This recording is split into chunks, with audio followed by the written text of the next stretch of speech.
kita berziarah ke makam baginda Rasulullah SAW. Setiap umat Islam tentu merindukan berkesempatan bisa sampai di sini. Kita lihat padat dan penuh sesak, karena ini bukan hanya tentang pengalaman spiritual, tapi juga berharap syafaat dari baginda Rasulullah SAW. Kita berziarah sambil mengenal sudut-sudut penting sepanjang jalur Babu Salam menuju makam, Rodo dan sejarah pilar yang pernah menangis, mimbar Utsmani, misteri jendela yang 14 abad lebih tidak pernah menutup, dan tentu saja makam baginda Rasulullah SAW bersama dua orang kekasihnya.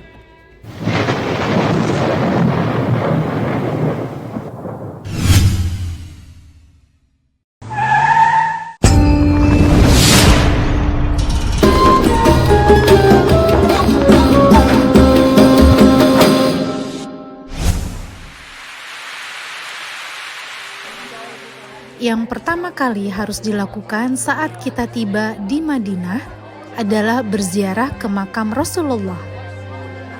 Nah, persis di bawah kubah hijau itulah bersemayam jasad mulia Rasulullah SAW dan dua orang sahabatnya, Sayyidina Abu Bakar dan sahabat Umar. Ziarah ini bukan hanya menjadi pengingat akan kehidupan dan ajaran Nabi Muhammad saja, tetapi juga menjadi bukti nyata dari sejarah Islam yang sangat panjang. Kita lihat jalan dibuat memutar. Mungkin ini sengaja memperpanjang jalur untuk mengurangi kepadatan peziarah. Jalur ini memang tidak pernah sepi, karena bagi semua umat Islam, berada di dekat makam Rasulullah adalah menjadi saat yang paling berharga. Pengalaman spiritual yang mendalam dan kesempatan merenungkan keberadaan baginda Nabi Rasulullah Muhammad Sallallahu Alaihi Wasallam.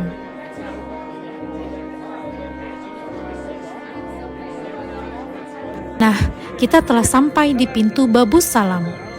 Ini pintu masuk utama menuju makam baginda Rasulullah Sallallahu Alaihi Wasallam. Allahumma sholli ala Sayyidina Muhammad. Assalamualaikum ya Rasulullah. Seperti yang sudah saya katakan, jalur ini padat sekali. Setiap orang datang dengan tujuan yang sama, ingin menguntai doa di hadapan makam baginda Rasulullah Sallallahu Alaihi Wasallam. Meskipun demikian, kita tetap bisa merasakan suasana spiritual yang tidak biasa. Ada nuansa sakral yang sangat kuat terasa di sini. Nanti setelah sampai di luar sana, kita akan menjelaskan sejarah dan fakta unik terkait makam Rasulullah Sallallahu Alaihi Wasallam ini.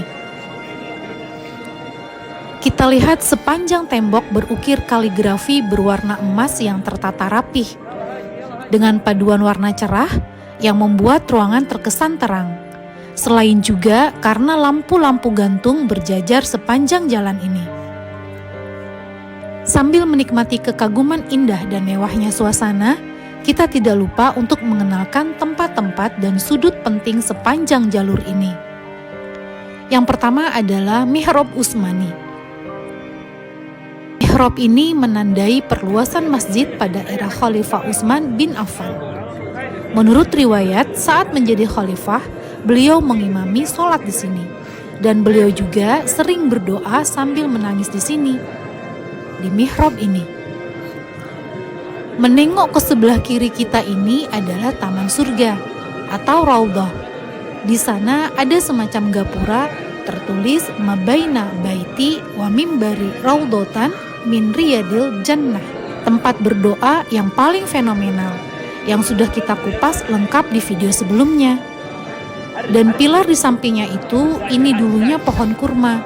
Pohon itu pernah seketika bersuara keras dan sempat mengagetkan para sahabat. Kemudian Rasul turun dari khutbahnya dan mendekatinya. Ternyata pohon itu menangis karena tidak lagi dijadikan sandaran Rasulullah setiap khutbah Jumat setelah dibuatkan mimbar baru oleh seorang perempuan Ansor. Dan di depan kita inilah makam Rasulullah Sallallahu Alaihi Wasallam, terletak di rumah beliau bersama Aisyah. Di dalam pagar emas itu bersemayam jasad Rasulullah Sallallahu Alaihi Wasallam dan dua orang sahabat terkasihnya, yaitu Sayyidina Abu Bakar Siddiq dan Sayyidina Umar bin Khattab. Sahabat Abu Bakar berwasiat kepada putrinya Aisyah agar saat wafat nanti dibalut dengan baju yang biasa dipakai saat makmum sholat bersama Rasulullah. Sayyidina Umar bin Khattab sendiri meskipun seorang khalifah dan mampu hidup mewah dan berkecukupan, namun beliau tetap memilih hidup sederhana karena mengikuti jejak kekasihnya Rasulullah Sallallahu Alaihi Wasallam. Ketiga manusia mulia ini hidup berjuang dan dakwah bersama. Hingga wafat pun berdampingan di tempat yang sama. Subhanallah, benar-benar sahabat sehidup semati. Baik, kita berdoa dulu. Assalamualaikum ya Rasulullah, Assalamualaikum ya Habibullah, Assalamualaikum ya Rasulullah. Asyhadu an la ilaha illallah wa asyhadu anna abduhu wa rasuluhu.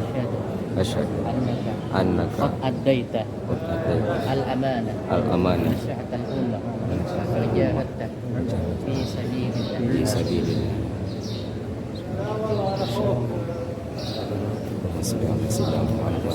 Assalamualaikum ya Rasulullah. Assalamualaikum. يا صاحبة رسول الله Assalamualaikum Rasulullah. الصديق